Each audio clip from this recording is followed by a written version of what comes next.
Masarap manood no kapag may kape.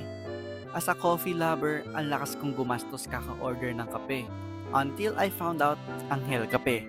It has the same taste pero mas affordable. They have three flavors, the Spanish latte, palm sugar latte, and the caramel macchiato. And per pack, it has 10 pieces. At nakakatuwa lang dahil kaka-open mo pa lang, amoy na amoy mo na agad yung coffee aroma.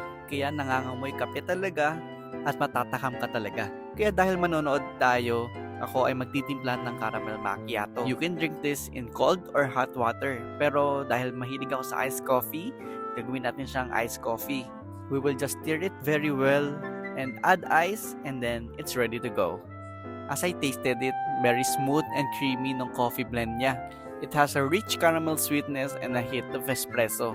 So if you want to get a pack of Anghel Kape, shop now at Shopee, TikTok, Lazada, and selected Angel's Pizza Store.